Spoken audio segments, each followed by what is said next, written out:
ఎకరం ఇంకా అట్లా పెంచుకుంటూ పోతున్నారు. మొత్తానికి సాగు చేసే ప్రతి ఎకరానికి రైతు భరోసా ఇస్తామని సర్కారు చెప్పుకొస్తున్న ముచ్చట. బనకచెర్లను అడ్డుకోండి, బనకచెర్లను అడ్డుకోండి. తెలంగాణ ప్రయోజనాలకు విరుద్ధంగా ప్రాజెక్టు ప్రతిపాదన. GWDT రాష్ట్ర పునర్విభజన చట్టం ఉల్లంఘనకు పాల్పడుతున్న ఏపీ. గోదావరి 1000, కృష్ణాలో 500 TMCల జలాల వినియోగానికి బ్లాంకెట్ NOC ఇవ్వండి. మూసీ పునరుజ్జీవానికి నిధులు కేటాయించండి. ఇచ్చంపల్లి నాగార్జున సాగర్ అనుసంధానంపై చర్చకు సిద్ధం. జలశక్తి మంత్రి CR పాటిల్కు ముఖ్యమంత్రి రేవంత్ రెడ్డి, రాష్ట్ర మంత్రి ఉత్తమ్ వినతి. రాష్ట్ర ప్రయోజనాల విషయంలో ఎట్టి పరిస్థితుల్లోనూ రాజీ పడబోమని స్పష్టీకరణ. ఇక ఇప్పుడు బనకచెర్ల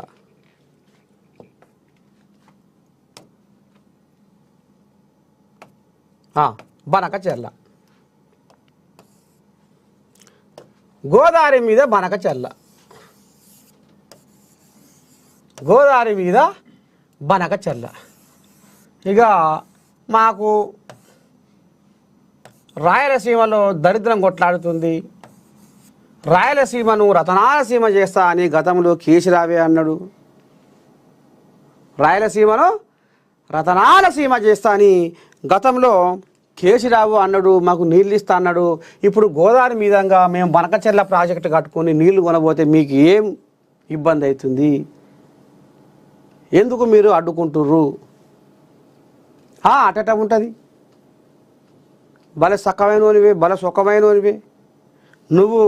ఇక మరి ఈడంగా పొగ పెట్టి నీళ్ళు ఈడంగా నువ్వు తీసుకొని పోయి రాయలసీమ నువ్వు రతనాలసీమ చేసుకుంటే మరి మా తెలంగాణ జనాలు ఏం కావాలి? మా తెలంగాణ రైతులు ఏం కావాలి? దోస్తానం మర్యాదే పేకాటే.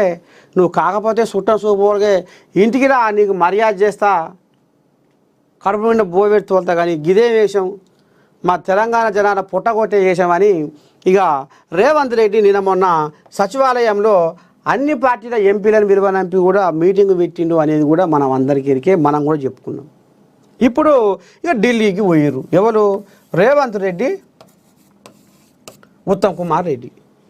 ఢిల్లీకి పోయి ఇక ఢిల్లీలో కూడా నీళ్ళ శాఖ మంత్రి కలిసిర్రు. ఎవరు ఆయన? CR పాటిల్. ఏంది సారు, గోదావరి మీద మరి బనకచెర్ల ప్రాజెక్టు కట్టి నీళ్లు మరపకపోతే మా తెలంగాణ పరిస్థితి ఏంది? రేపు మా రైతన్నల పరిస్థితి ఏంది?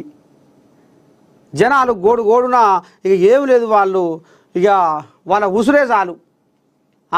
మరి ఈ పాపం నేనేట మూట కట్టుకుంటా? ఇవ్వద్దు కదా.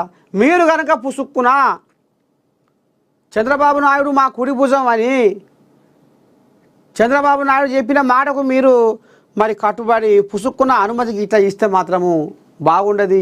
ఒకవేళ మీరు ఇవ్వాలని ఆలోచన చేస్తే మాత్రము అంతకాడికి వస్తే మాత్రం మేము ఊకుంటున్నాం కాదు, మేము సుప్రీంకోర్టుకైనా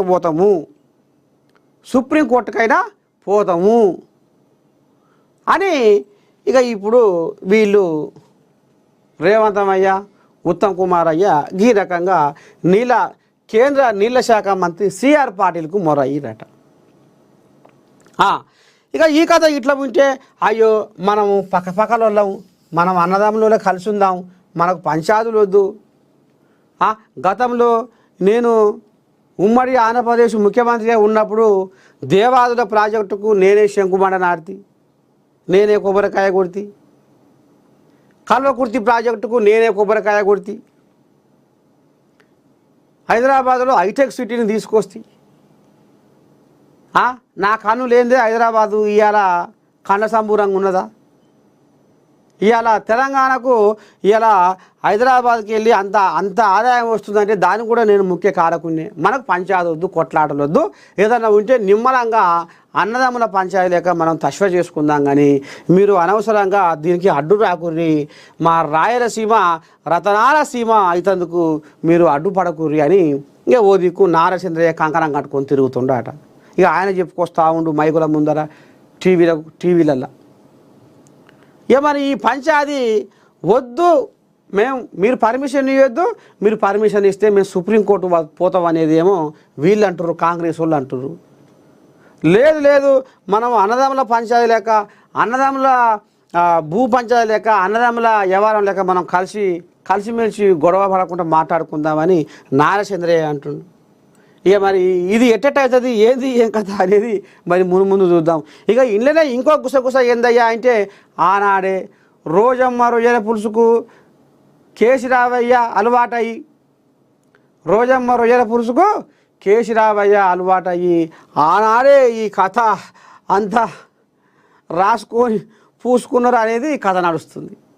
జగన్కు మాట ఇచ్చిండు, ఆనాడు కథే నడిచింది, ఆనాడు వ్యవహారమే నడిచింది అనేమో వాళ్ళు అంటారు.